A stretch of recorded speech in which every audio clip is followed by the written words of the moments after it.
আচ্ছা, এখানে পাই, পাই একটা গ্রিক বর্ণ, পাই, ফাই, আলফা, বিটা, গামা, পাই ইত্যাদি, সাই ইত্যাদি, ফাইও আছে। আমরা পাই, সাই, ফাই এগুলো নিয়ে আলোচনা করবো। পাই, পাইয়ের মান আমরা জানি 3.141592 ডট ডট ডট।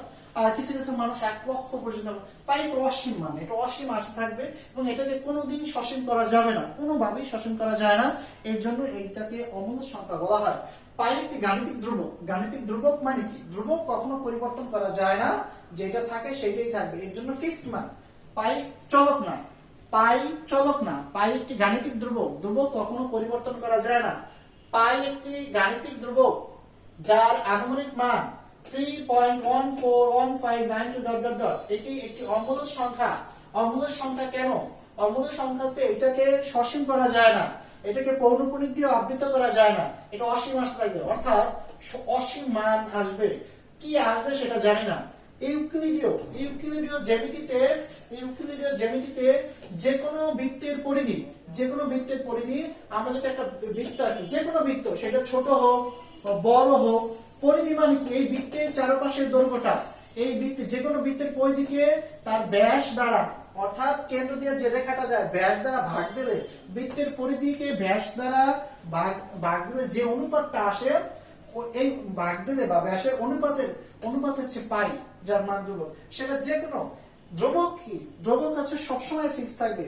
ছোট বৃত্ত বলি, বড় বৃত্ত বলি, এর চেয়ে বড় বৃত্ত বলি, যত বৃত্ত বড় বৃত্তই বলি, তার পরিধি দ্বারা যদি আমি পরিধিকে যদি ব্যাস দ্বারা ভাগ দিই, তাহলে পাই আসে। যেমন পরিধিকে, বৃত্তের পরিধি 2 পাই আর, ব্যাস কি 2r, ব্যাস হচ্ছে 2r, কারণ দুইটা ব্যাসার্ধ থাকবে, ব্যাস হচ্ছে ব্যাসার্ধের দ্বিগুণ। আমি যদি অনুপাত ভাগ দিই, আর কাটা যায়, 2 কাটা যায়, থাকে কি পাই। এর জন্য বলা হয় যে কোনো সাইজের বৃত্তকে ওই বৃত্তের পরিধি এবং ব্যাস দ্বারা ভাগ দিলে, অনুপাত করলে যে মানটা পাওয়া যায় সেটাকে বলে পাই, আর সেই মানটা হচ্ছে ধ্রুবক। এখন পাইকে কি কি বলা হয় দেখো তোমরা। পাইকে পি বলা হয়, অর্থাৎ পি, বৃত্ত ধ্রুবক, আর্কিমিডিসের ধ্রুবক এবং রুটলফের সংখ্যা নামে অভিহিত করা হয়। পাইকে পি বলা হয়, বৃত্ত ধ্রুবক বলা হয়, আর্কিমিডিসের ধ্রুবক বলা হয় এবং হচ্ছে রুটলফের সংখ্যা নামে অভিহিত করা হয়। পাই এর আনুমানিক মান দশমিক আকারে লিখলে পাই সমান 3.14159 পর্যন্ত রাখতে পারো, তবে দশমিক ডট ডট আনুমানিক মান, পাইয়ের আনুমানিক। ভগ্নাংশ আকারে সাধারণত পাইকে 22/7, যদিও এটি সঠিক মান না, তবে তুমি ক্লাস 7 পর্যন্ত 22/7 লিখতে পারো কাটাকাটির সুবিধার্থে। যদি এটা ফিক্সড মান না, এটা মান আসে, অর্থাৎ 22 কে যদি আমি 7 দ্বারা ভাগ দিই, 3 সাথে 21, অর্থাৎ এখানে 21 হয়, থাকে 1, আবার যদি 10 এখানে থাকে 1 আর থাকে 3, আবার 30 আনলাম, 4 সাথে 28, আবার এরকম 2 থাকে 20, এরকম, অর্থাৎ 3.14 আসে। কিন্তু এটা সঠিক মান না, কারণ আমাদের এক্সাক্ট মান আসতে হবে। এই 3.14 একটু মনে রাখবা। এই যে 22 কে 7 দ্বারা ভাগ দিলে 3.14 আসে, 3.14। এই 3.1 কে পৃথিবীর নীতি নির্ধারকরা পাই দিবস দিছে, অর্থাৎ মার্চ মাসের 14 তারিখ, অর্থাৎ মার্চ, জানুয়ারি, ফেব্রুয়ারি, মার্চ হচ্ছে 3 নাম্বার, আর 14 তারিখ আমরা একটু পরেই পাবো। এই 22/7 এর উপর ভিত্তি করে পাই দিবস অনুমান করা হয়েছে। অর্থাৎ এইখানে পাইয়ের আনুমানিক মান হচ্ছে, তো ভগ্নাংশ আকারে প্রকাশ সাধারণত 22/7, যদি এটি সঠিক মান না, কিন্তু ব্যবহার উপযোগী। আর নিখুঁত ভগ্নাংশ হচ্ছে 355/113, অর্থাৎ 355 কে 113 দ্বারা ভাগ দিলে আরো নিখুঁত মান আসবে। এরপরে ত্রিকোণমিতিতে কি বলা হয়? ত্রিকোণমিতিতে পাই সমান কত? 180 ডিগ্রি, অর্থাৎ এক সমকোণ 180 ডিগ্রি। আমরা জানি এক সমকোণ সমান কি 90 ডিগ্রি। তার মানে পাইকে যদি আমি 2 দ্বারা ভাগ দিই, ত্রিকোণমিতিতে পাই সমান 180 ডিগ্রি, 180 কে যদি 2 দ্বারা ভাগ দিই 90 ডিগ্রি আসবে। তার মানে 90 ডিগ্রি মানে কি এক সমকোণ, 90 ডিগ্রি মানে কি এক সমকোণ। তার মানে এক সমকোণ সমান কি পাই/2। পাই দিবস হচ্ছে 14 মার্চ। কি 14 মার্চ? এই 14 মার্চ কোথায় থেকে আসছে? একটু আগেই দেখাইছিলাম যে ভগ্নাংশ আকারে সাধারণত 22/7 বলা হয়। 22/7 এটাকে ভাগ করলে 3.14 আসে। এই 3, এই পূর্ণ সংখ্যাটা হচ্ছে মাস, আর পরেরটা হচ্ছে দিন, অর্থাৎ 14 মার্চ হচ্ছে পাই দিবস, কারণ 3.14 মানের সাথে তারিখটি মিলে যায়। র্যান্ডমলি মিলে যায়, এখানে যদিও বলা হয়েছে মিলে যায়, কিন্তু যারা নির্ধারণ করছে তারা এই হিসাব করে নির্ধারণ করছে। এরপরে আসি, টপিক হচ্ছে গোল্ডেন রেশিও। এই জিনিসটাকে বলা হয় ফাই। এই জিনিসটাকে কি বলা হয়? ফাই। আগেরটা ছিল পাই, পাইয়ের পরে ফাই, অর্থাৎ গোল্ডেন রেশিও। যেহেতু বিজ্ঞানীদের মধ্যে গ্রিক বিজ্ঞানী বেশি ছিল, এর জন্য গ্রিক অ্যালফাবেট গুলো ব্যবহার করত। যদি আমাদের বাংলা ভাষাভাষী বিজ্ঞানী থাকতো তাহলে হয়তো বা ক খ ব্যবহার করতো। গোল্ডেন রেশিও তাদের অ্যালফাবেট ব্যবহার করছে, আলফা ব্যবহার করছে, বিটা ব্যবহার করছে, গামা ব্যবহার করছে, পাই ব্যবহার করছে, ফাই ব্যবহার করছে, ও সাই ব্যবহার, এটা হচ্ছে সাই। সাই হচ্ছে ত্রিশূলের মতো যেটা দেখতে, সেটাকে সাই বলা হয়। তো এই গোল্ডেন রেশিও খুব ইম্পর্টেন্ট একটা জিনিস।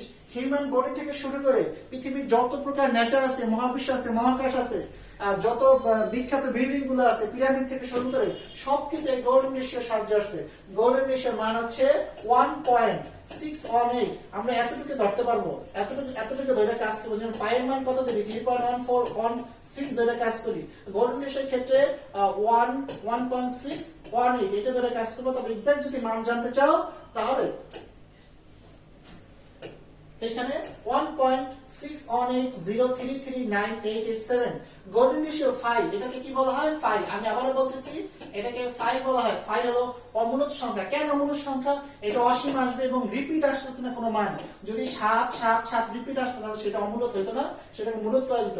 কারণ আমরা জানি না এর পরে কি মান আসবে, র্যান্ডমলি মান আসতেছে, এর জন্য অমূলত সংখ্যা, যার দশমিক রূপ অনন্ত এবং এখানে বলে দিচ্ছে পুনরাবৃত্তিহীন। কোন সংখ্যা পুনরাবৃত্তি হয় না। 6 পরে আসতে পারে, কিন্তু অঙ্ক তো 10টা, এগুলোই ঘুরে ফিরে আসবে, কিন্তু পরপর 6 আসবে না। যেমন 3.3333 ডট ডট ডট ডট 10কে যদি আমরা 3 দ্বারা ভাগ দিই তাহলে এই রেজাল্ট আসে। কিন্তু এটা অসীম হইলে এটা অমূলত না। কারণ যদি কোনো সংখ্যা বারবার আসতে থাকে সেটাকে অমূলত বলা যাবে না, সেটাকে সসীম করা যায়। এটাকে এইভাবে লেখা যায়, 3 উপরে পৌনঃপুনিক দিয়ে লেখা যায়। কিন্তু এই দশমিকের পরে র্যান্ডমলি কি আসতেছে আমরা জানি না, এর জন্য এটাকে অমূলত বলা হয়। যখন কোনো দশমিকের পরে পুনরাবৃত্তিহীন, যখন কোনো কিছু পুনরাবৃত্তি হবে না বারবার, তখন সেটাকে অমূলত বলা হয়। ফাই নির্ণয়ের সূত্র হচ্ছে 1 plus root 5 divide 2। 1 plus root 5 divide 2 কে যখন আমরা ভাগ দেব, পাই নির্ণয়ের সূত্র কি ছিল? বৃত্তের পরিধিকে তার ব্যাস দ্বারা ভাগ দিলে পাইয়ের মান আসে, অথবা 22/7 কে ভাগ দিলে পাইয়ের একটা আনুমানিক মান আসে। ঠিক একই রকম ফাই বা গোল্ডেন রেশিও 1 plus root 5 কে 2 দ্বারা ভাগ দিলে এই গোল্ডেন রেশিওর মান আসে। ওকে, আমরা এখন এই গোল্ডেন রেশিও কোথায় কোথায় ব্যবহার করা হয় আমরা বলি যে, তুমি একটু এটা বিশাল বিস্তারিত আলোচনা। আমরা এখানে 3D দেখাইলে সবচেয়ে বেটার হয়। এর জন্য তোমাকে বলি, যেহেতু অলরেডি এটা আছে, ইউটিউবে লিখবা golden ratio in human body, golden ratio in nature, golden ratio in architecture, golden ratio in universe, golden ratio in geography, সমস্ত কিছু পায়ের সাহায্যে ডিফাইন করা হয়। অর্থাৎ যে বিল্ডিং গুলো আজ পর্যন্ত ঠিক আছে, ওই সব বিজ্ঞানীরা পাই না গোল্ডেন রেশিও অর্থাৎ ফাইয়ের সাহায্যে সেগুলো সব নির্মাণ করছে। অর্থাৎ কোন বিল্ডিং এর দৈর্ঘ্য আর প্রস্থ, অর্থাৎ দৈর্ঘ্যকে যদি প্রস্থ দ্বারা ভাগ দিলে 1.618 আসে, তার মানে ওই বিল্ডিংটার একদম পারফেক্ট মাপ আছে। সেটা পিরামিড বলো, যাই বলো, সমস্ত কিছু আর্কিটেকচার আছে। যারা ছবি আঁকে, মোনালিসার ছবি, সেটাও গোল্ডেন রেশিওতে আঁকা হয়েছে। অর্থাৎ এর জন্য এগুলা বিখ্যাত হয়েছে। ওকে, এই পর্যন্তই।